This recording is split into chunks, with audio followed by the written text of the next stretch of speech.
कहते हैं कि मेवात का मुसलमान जब बेदार हुआ तो भारत को तोहफे में आजादी मिली।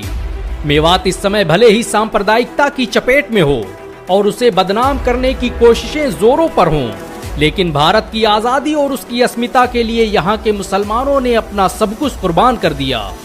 भारत की आजादी में मेवात के मुसलमानों ने निर्णायक भूमिका निभाई। 1857 के विद्रोह में जब पूरे भारत में अंग्रेजों के खिलाफ बगावत की लहर उठी तो उसे खून से सींचने का काम मेवात के मुसलमानों ने किया था। अंग्रेज मेवात के मुसलमानों को अपना सबसे बड़ा दुश्मन मानते थे, क्योंकि ये मेवाती मुसलमान ही थे जिन्होंने कभी मुगलों की सत्ता कबूल नहीं की, तो फिर इंग्लिस्तान से आए हुए इन अंग्रेजों की क्या औकात थी।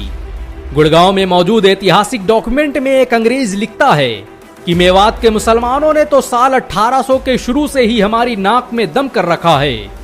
इन्होंने 1803 में अंग्रेजों और मराठों के बीच हुए जंग में जितना नुकसान पहुंचाया उतना किसी ने नहीं पहुंचाया। अंग्रेजी फौज अब इनको अपना दुश्मन मानती है। जिस वक्त भारत के लोगों ने आजादी का ख्वाब देखना भी शुरू नहीं किया था, उस वक्त मेवात के लोग अंग्रेजों से जंग कर रहे थे।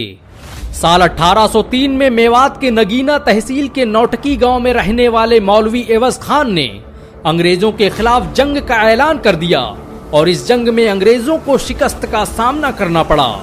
टीपू सुल्तान की शहादत के बाद ये मेवाती ही थे जो भारत की आजादी की मशालें बुलंद किए हुए थे।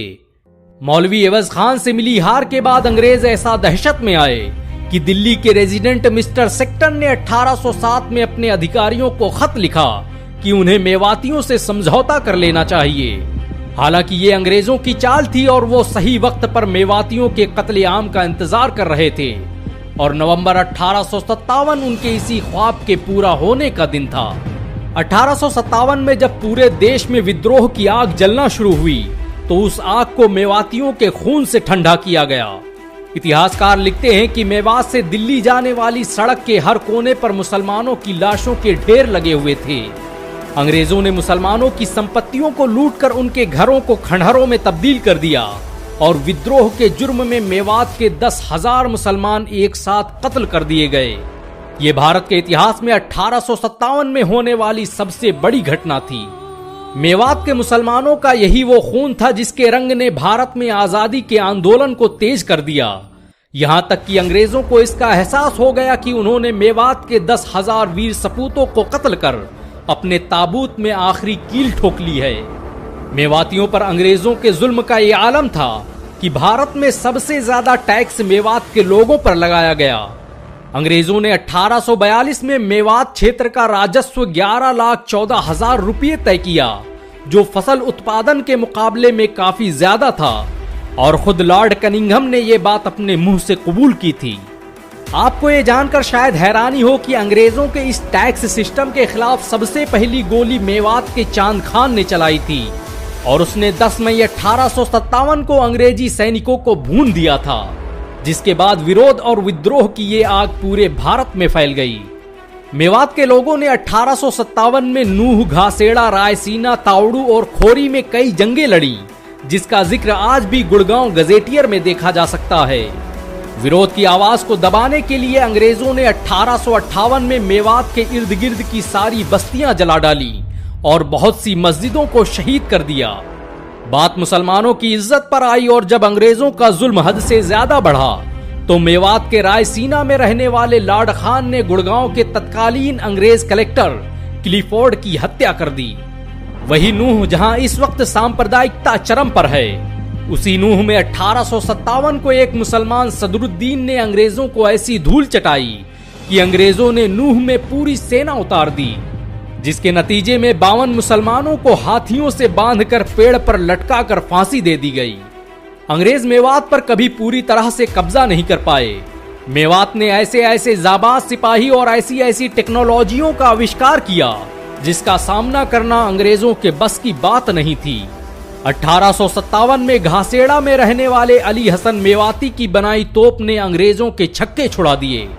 अली हसन का यह क्रांतिकारी आविष्कार अंग्रेजों के लिए घातक साबित हो सकता था, इसलिए उन्होंने पूरे घासेड़ा को घेर कर अली हसन की हत्या कर दी। अंग्रेजों का political leader major W Eden जब अपनी फौज लेकर मेवात आया तो वो कहने लगा कि इसे जीतना तो नामुमकिन है। मेवात में 1857 के विद्रोह का नेतृत्व करने वाले नवाब अहमद मिर्जा खान और नवाबुद्दौला मुसलमान थे। इन दोनों की आंखों से ही मेवात के हिंदू और मुसलमान आजादी का ख्वाब देख रहे थे।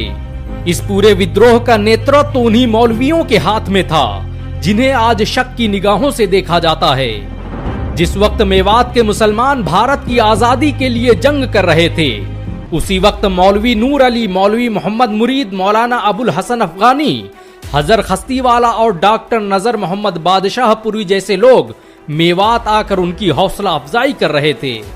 मेवात ने भारत को बहुत से राजनेता और स्वतंत्रता सेनानी दिए। आजादी के महान नायक अब्दुल हई का जन्म मेवात के धुड़ावली गांव में ही हुआ था। उन्होंने महात्मा गांधी के साथ मिलकर आजादी के आंदोलन को पूरे भारत में फैलाने में निर्णायक भूमिका निभाई। 1947 में जब बंटवारे के वक्त मेवात में मुसलमानों का कत्लेआम किया जाने लगा, तो ये अब्दुल हई ही थे जिनके कहने पर गांधी जी मेवात आए और उन्होंने मुसलमानों को विस्थापित होने से रोका। जिन मुसलमानों ने भारत की आजादी के लिए अपना सब कुछ कुर्बान कर दिया, उन मुसलमानों के कत्लेआम को देखना गांधी के लिए किसी सदमे से कम नहीं था। उन्होंने 19 दिसंबर 1947 को मेवात आकर 5 लाख लोगों की भीड़ को मुखातिब करते हुए कहा कि तुम लोग इन मुसलमानों के साथ क्या कर रहे हो? तुमने साथ मिलकर भारत की आजादी की लड़ाई लड़ी और अब तुम धर्म की बुनियाद पर लोगों को कत्ल कर रहे हो, मस्जिदों और इबादत गाहों को तोड़ रहे हो। इस जंग को खत्म करो। और मुसलमानों, मैं तुमसे कहता हूं कि तुम्हारी हिफाजत की जिम्मेदारी अब सरकार की है। गांधी के मेवात आने का देश के बहुसंख्यक समाज पर क्या असर पड़ा ये तो पता नहीं, लेकिन मुसलमानों ने जरूर पाकिस्तान जाने से इनकार कर दिया और उन्हें पाकिस्तान न जाने की सजा भी मिली। प्रसिद्ध इतिहासकार शैल मायाराम की माने तो 1947 में सिर्फ भरतपुर में ही 30,000 मेव मुसलमानों का कत्ल कर दिया गया और ऐसे न जाने कितने भरतपुर हरियाणा की सरहदों में भरे पड़े थे।